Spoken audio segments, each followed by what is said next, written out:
No texto diz, aqui em 2 Timóteo 4, prega a palavra, insta a tempo e fora de tempo, admoesta, repreende, exorta com toda longanimidade e ensino. Porque vai haver tempos difíceis, né? Possivelmente, com todos os acontecimentos que nós estamos vivenciando, rumores de guerra nos cercando, e a Bíblia diz que nos últimos tempos seria guerras e rumores de guerras, e isso seria chamado princípio das dores, ou seja, para a gente estar apercebido, e nesse tempo não ouvirão a palavra, né? Prega, exorta, repreende com toda longanimidade e ensina, ou seja, muitas vezes a gente perde a longanimidade nessa época. Isso acontece comigo, acontece com qualquer pregador da palavra, de perder a longanimidade, porque são tempos difíceis, né? E as pessoas são arrogantes, ignorantes, são prepotentes, são amantes de si mesmo. Então fica difícil nós também somos humanos, né? O nosso temperamento às vezes fica aguçado, mas a Escritura diz que devemos ter longanimidade para que a gente também não se perca junto com essa situação. Então, o que está acontecendo nos dias de hoje? Alguns cristãos, alguns evangélicos se infiltraram na política e estão aplicando golpes, golpes no governo, né, para tomada de poder. E eles estão usando os cristãos verdadeiros, esses falsos cristãos estão usando os cristãos verdadeiros para cumprir esse papel, né?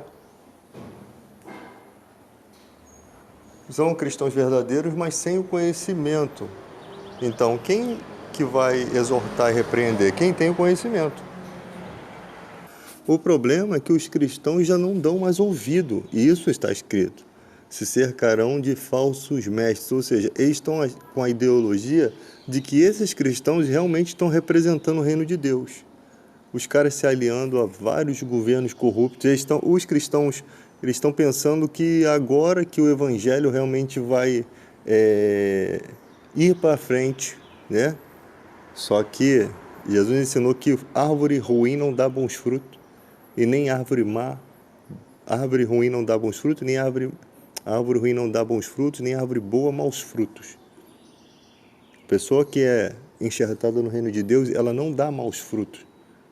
Como Zaqueu, quando recebeu ali a presença de Jesus, ele começou a dar bons frutos. Ele foi transformado, ele não podia mais ser aquele cara que defraudava as coisas. Ele estava determinado a mudar as coisas. Então você vê aí pessoas na política usando, né, o presidente da República mesmo usa o texto bíblico como se fosse a verdade que vos liberta é o PT, a mentira do PT. Não. A verdade nesse texto é Cristo. Você usar esse texto fora do contexto já é errado. Já é um crime contra a palavra de Deus. E conhecereis a verdade, e a verdade vos libertará. Deus acima de tudo. Quando você diz isso, o seu comportamento tem que estar conectado com aquilo que você prega. Então os cristãos de hoje são muito bobos, são muito Nutelas, são muito, posso dizer assim, cegos. Por quê? Porque o cara não representa o reino de Deus. Entendeu? Aí o cara chega, mas você está falando isso porque você é esquerdopata, porque você tem problemas pessoais. Não, mude, se comporte, se porte como um servo de Deus, que eu também vou mudar o meu discurso. Porque é impossível que o cristão venha perseguir outro cristão verdadeiro. É impossível isso. Nós fomos chamados por Deus, nós fomos nomeados, como diz a Escritura, como crerão se não há quem pregue, e como pregarão se esses não forem enviados de Deus? Tem que ser um enviado de Deus, senão você não tem condições de pregar. E como você sabe que a pessoa é? A pessoa prega a palavra de Deus verdadeira. Um dos atributos do falso profeta é que eles não conseguem pregar verdadeiramente a palavra. Ou se pregam verdadeiro, não fazem conforme a palavra. Se aproveitam da fé das pessoas, né? Não estou falando que você não tem erros, você não tem pecados, não é isso. Que você não possa se desviar, não é isso. Mas você é incapaz de usar a fé para benefício próprio. Você é incapaz de fazer das escrituras comércio. Você é incapaz de usar a dificuldade, né, das pessoas tirar proveito da dificuldade das pessoas em crer em Jesus só porque você tem um pouco mais de conhecimento. Porque quando você passa na peneira, esses caras não têm realmente conhecimento. Eles não têm, porque o que eles pregam não pode estar de acordo com a palavra. Porque se ele começar a pregar de acordo com a palavra, a não ser que ele pregue somente o que convém a ele. Se ele começar a pregar todo o texto e ele vivendo uma mentira, ele vai estar repreendendo as próprias ações dele. Porque em todo o conteúdo da palavra tem ações de repreensão para pessoas que já antigamente usavam o evangelho para benefício próprio. Isso sempre aconteceu. E você acha que eles se vestiam mal? Você acha que eles tinham um discurso feio? Não. Eram eloquentes. Eram pessoas com influências na igreja. Como Paulo encontra Emineu e Fileto, eram mestres da igreja. Mas começaram a pregar que a ressurreição já tinha acontecido e Paulo não podia aceitar aquilo. Aí Paulo diz, esses caras estão pregando errado. Então quando Paulo diz isso, ele está julgando as pessoas? Não. Ele está julgando o evangelho que está sendo pregado. Ele está julgando, mostrando que aquele ali não está fazendo parte do reino de Deus. Em algum momento aquele cara se perdeu.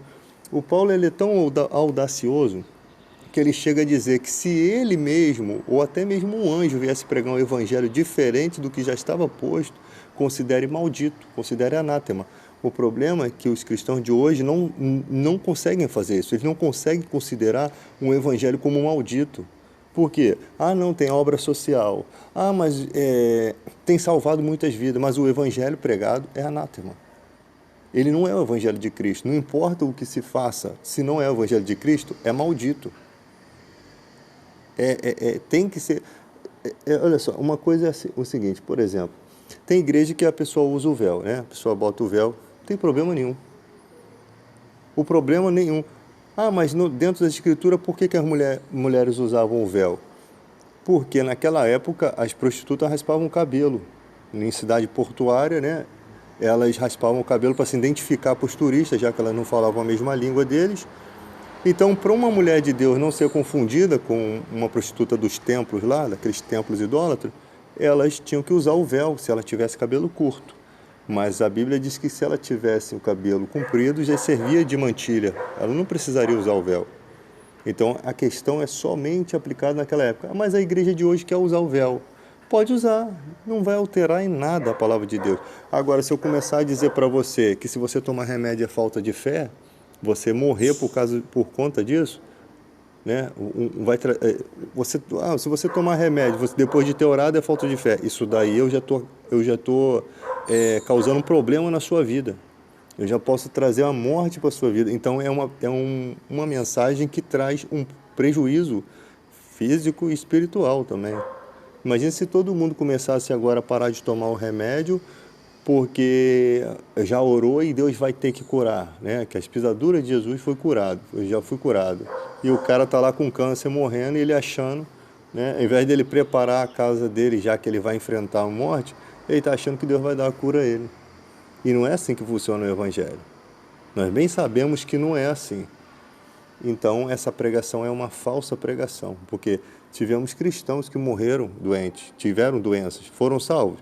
O Epafrodito teve uma doença mortalmente, só foi livrado da morte porque Deus teve misericórdia de Paulo, que já estava em uma grande tribulação, e para que o próprio Paulo diz, para que eu não tivesse tristeza sobre tristeza, Deus se compadeceu de mim e não levou o Epafrodito, que era um amigo ali que Paulo precisava de ter aquele consolo, já estava atribulado das perseguições, e já seria mais um baque, mais uma tristeza, né? Então Deus consegue segurar a vida da pessoa até quando Ele quiser, mesmo doente, mesmo que a doença seja terminal. E Paulo diz que a Epafrodito adoeceu mortalmente. Timóteo tinha frequentes enfermidades no estômago. O cara como Paulo, que até os lenços pessoais dele curavam as pessoas, por que não cura Timóteo? Porque talvez não fosse um momento, a virtude do Espírito Santo não estaria sobre ele. Talvez Deus quisesse mostrar para Timóteo, Timóteo, você pode, o que está dentro da sua possibilidade de fazer, tomar um pouquinho de vinho misturado com água, você pode tomar. Você não fique vivendo da fé, você não fique achando que Deus tem que curar o seu estômago porque você quer. Não é assim que funciona. Então, esse acontecimento serviu como base para hoje a gente entender essas coisas.